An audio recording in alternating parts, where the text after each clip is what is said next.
Well, I've certainly got something to look forward to. I accidentally dumped one of my drawers out, and then this is like full of capacitors and maybe a couple of NTE parts here, but yeah, mostly all capacitors down in here and a couple of transistors. Wish they were kind of still in business. Got some of those for some kind of amp I repaired years ago, but got to reorganize those, put them back in the drawers. So I bumped one of my storage drawers, the Harbor Freight storage drawer, off the wall a few days ago and dumped about half the drawers out, and this is about half of the capacitors that I keep in stock. Various values, mostly good quality. There's a couple that are down there you can see that are 85 degrees Celsius caps, but the majority of them are all 105 degrees Celsius caps. But that's not what we're here to talk about today. We're here to talk about this fan, Lasko.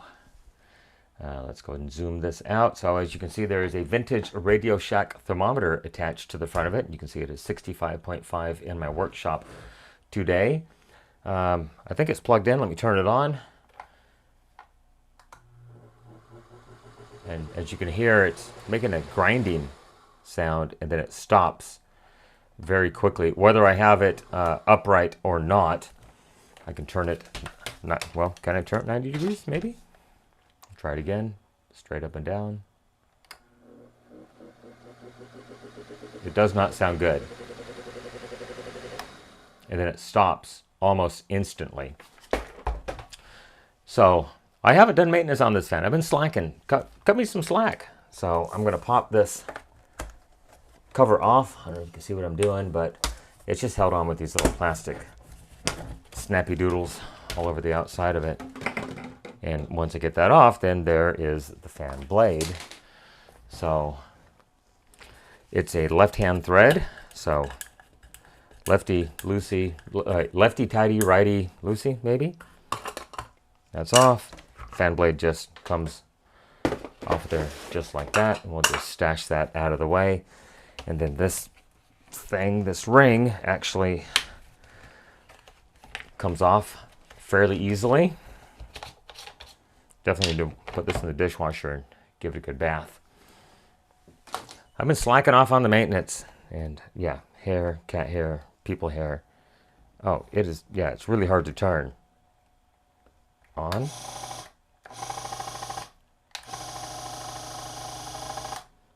Yeah, it does not sound good. Oh, I think we might have spun a bearing. Shoot. Well, let's take it apart and see if we can make it worse than it was.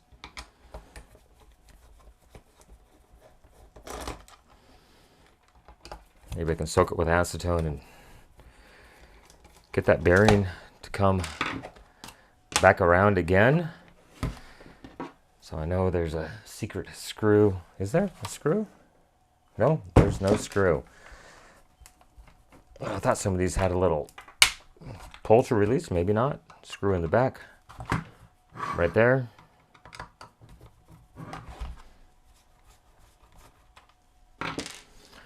And then I think that does clear. Yeah, got just the tiniest bit of animal hair stuck in it. Wonder where that came from. Give me a moment. I'm going to go take this out into the garage and hit it with the shop vac blower feature. One moment. Okay, well that certainly does look a little bit better than previously. So I need to get the hair off of this and try to knock this roll pin out of here. But first let's go ahead and take the motor apart. And I'm wondering if I need to put witness marks on it. I think I can figure out how it goes back together, but just in case, I'm just going to get a Sharpie and we'll just do something like that. That way we can make sure it goes back together in the same orientation.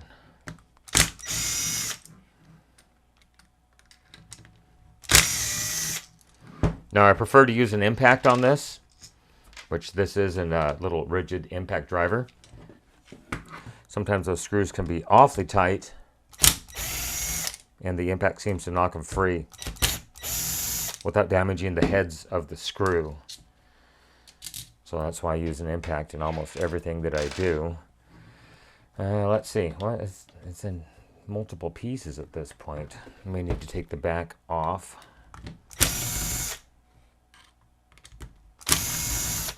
And I think there's another screw hiding up here. Got to move that capacitor out of the way.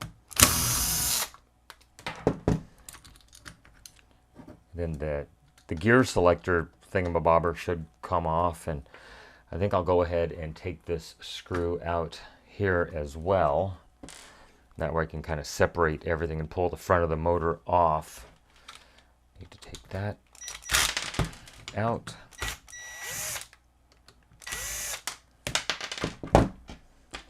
Parts going everywhere. Yep, that's okay. Nothing to be concerned about. Yeah, that'll come out. So at this point, I should be able to pull, maybe, the whole shaft through the front of this thing.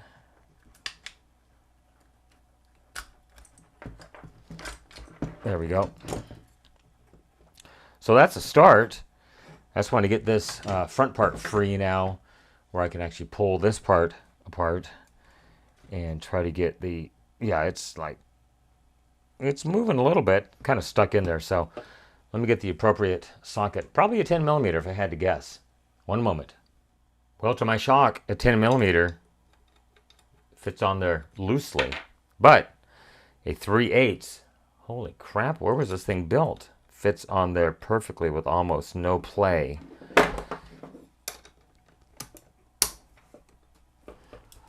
Oh, wow. Who did they thread lock it in there? Holy crap. I may have to back it up with another wrench. It is freaking on there. I mean, there's no way it's left-hand thread.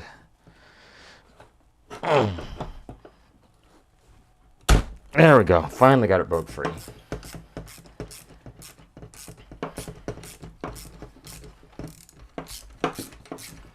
It does feel like it has thread lock on it.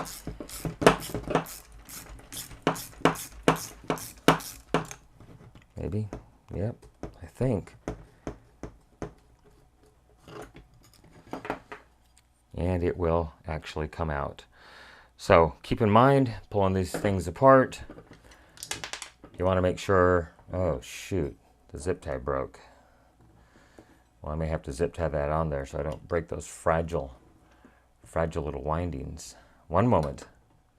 Okay, well, I hope crisis averted. I did go ahead and add 2 zip ties to that terminal connector right there where they terminated the wires from the motor windings to the cord going out right there. So hopefully that will be good.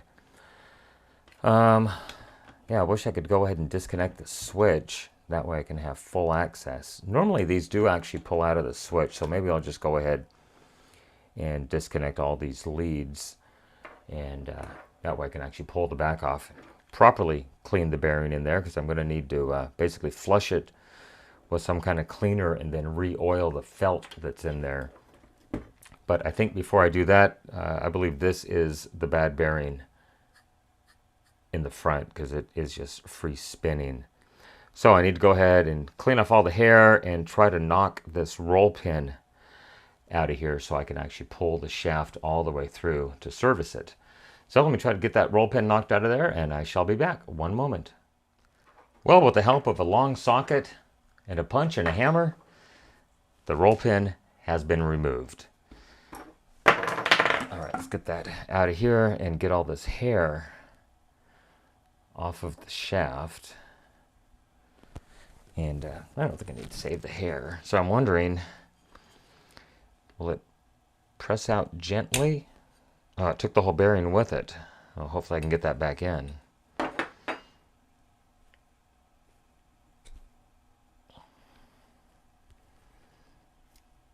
need to add. I think it'll come off. Maybe not. Well, we'll just give it a little bit of oil. Oh, I think I see rust on it. And I'll try to wipe it off real quick.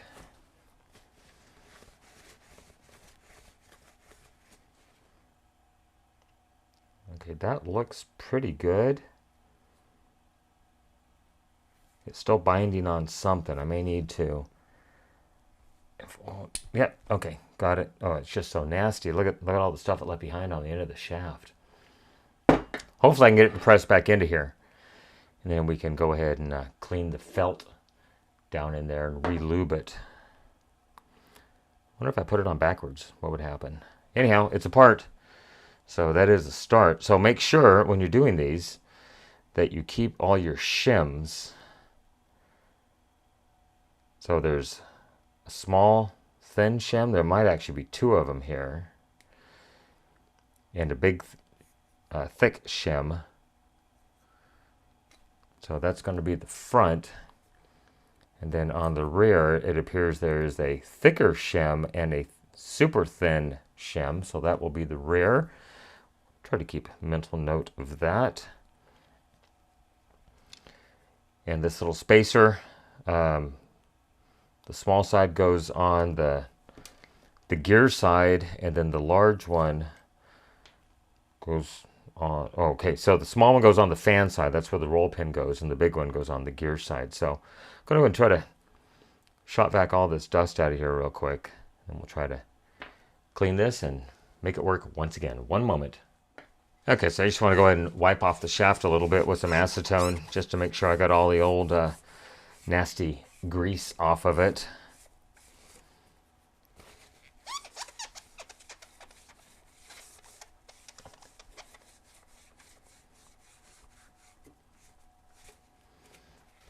And I'd say yes, we got a little bit. I'm going to do it a second time. That way the shaft is clean and ready to go.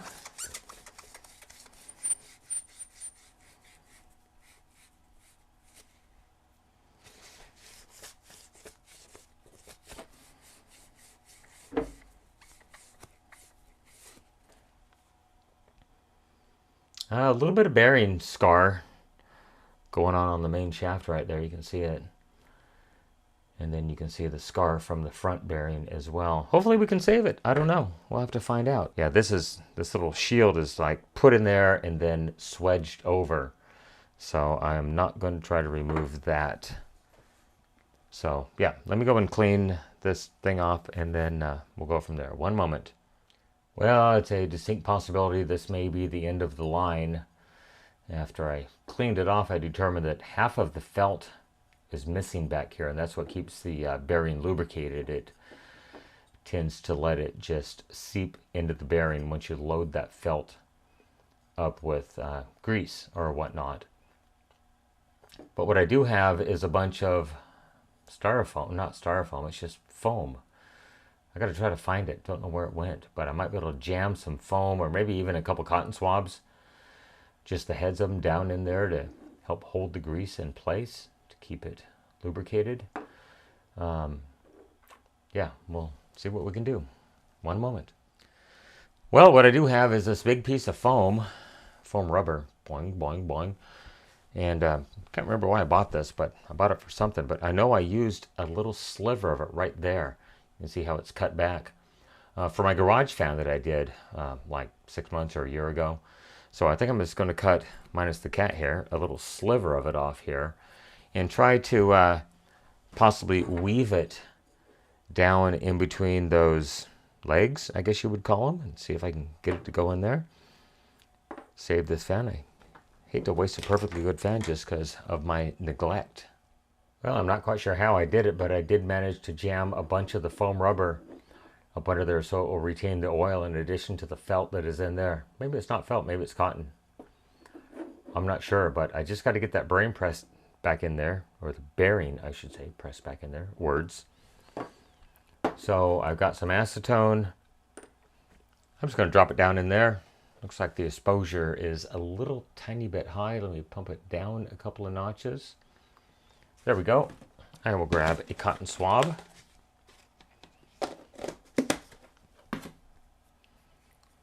And then I just want to try to clean all the nastiness.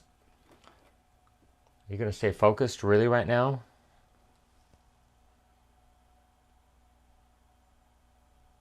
All right, Manual focus enabled.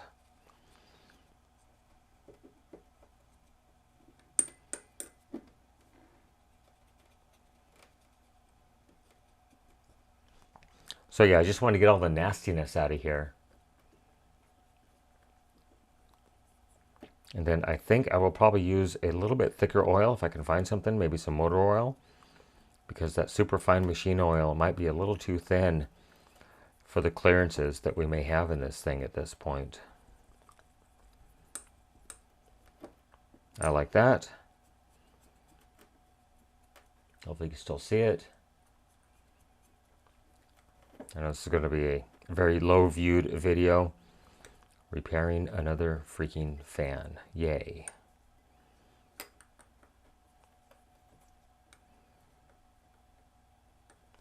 Okay, I like that. So let me get out of here and then we'll try to get it fit back in the race, if you want to call it that. The back cover. One moment. Okay, well, it does appear that I did get the bushing pressed back in there adequately. Just took a little redneck engineering. Found a socket that fits almost perfectly in the center of it and just kind of rotated it and pushed it down. So let's go ahead and add a bunch of oil to this. Let me go ahead and look in the garage and see if I can find a little bit thicker oil. Maybe I have some 40 weight, some 30, I don't know. Let me see. One moment. Well, I did manage to find some 4-cycle small engine oil. This is for my pressure washer, SAE 30. So I'm just going to go ahead and pour some in the cap right here.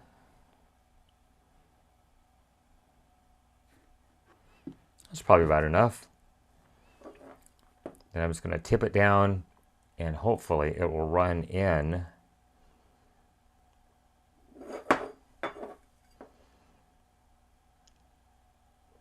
And I'm going to fill this baby up.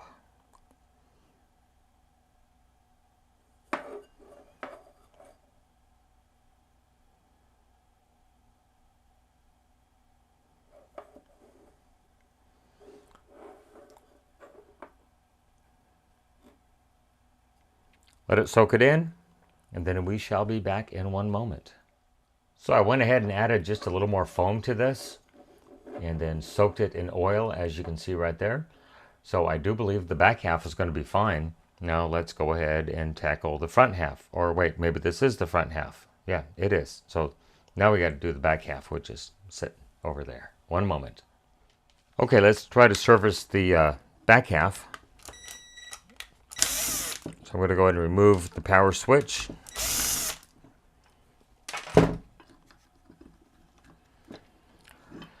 And hopefully some of these, let me try to take the knob off there. Sometimes you can just like twist them and pull and they'll come out. Like that. So I did make a road map as to where these things went. Uh-oh. I pulled the hot lead out.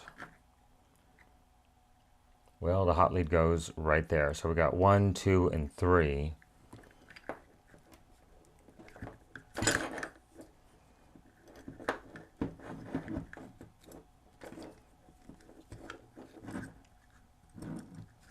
Oh, that one's coming.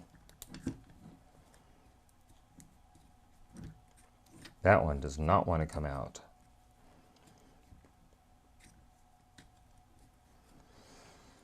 Well, let's see if we can release the tab. Okay, got it out. So I just got to remember the L is the white wire, the line wire.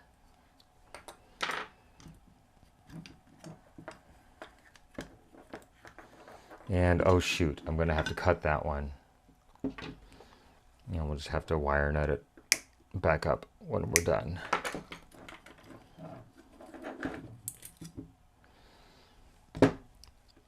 Okay, now we can service the back bearing. One moment.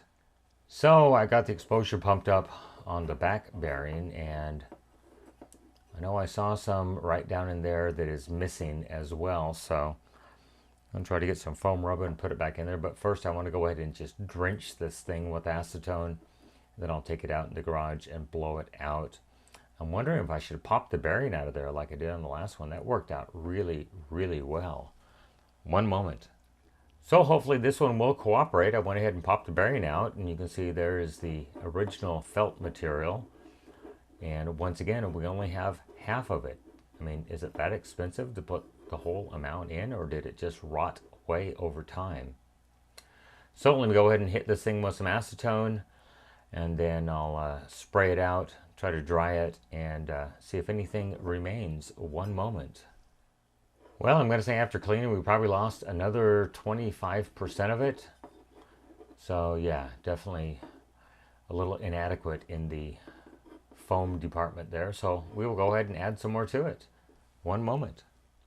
Well, I did manage to get a bunch of foam shoved underneath the bearing retainer. So let's go and dump some oil into it, and then we'll add the bearing to it, and hopefully we can get this half reassembled once again. But first, we need to service the bearing. I almost forgot. Let's turn down the exposure just a tad. We'll get a fresh cotton swab here.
Well, I'm thinking this thing is ready to go back together. It's probably as clean as it's ever going to get, minus the cat hair it just inherited. So I'm going to go ahead and put the front half on, put the roll pin back in it, put the shims on it, everything, and then we'll do the back half and put this thing back together, minus the freaking cat hair. Doggone it. One moment. Okay, well, I do have the motor all reassembled, and it turns just a little bit harder than I would like. So what I found to be useful in some of these applications is just wrap the shaft a couple of times. That helps center the bearing.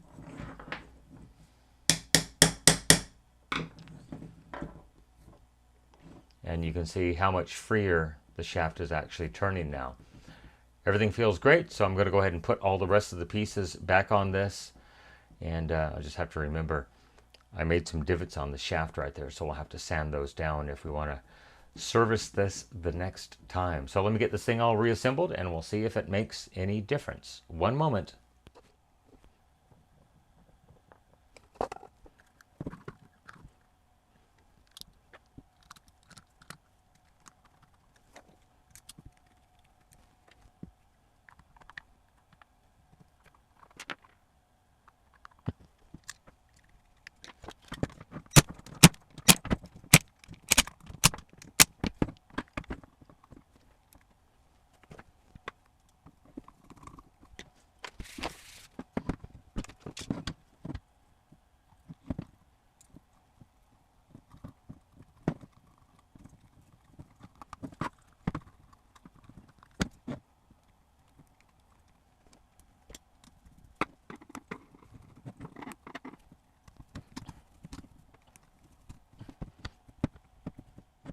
Okay, well, I have it all back assembled. Let's go ahead and find the power cord here. There it is. And we shall plug it in. And we'll see if it does anything. Hopefully not let the magic smoke out. Well, the turning thingy is certainly working. All three speeds do appear to work. And it does not stop instantly.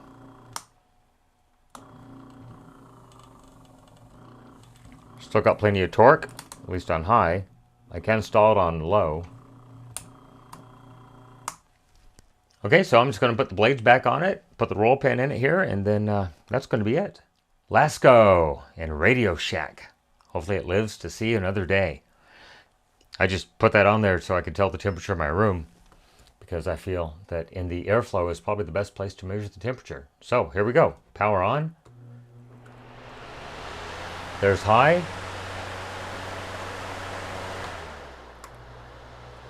There's low, and there's medium.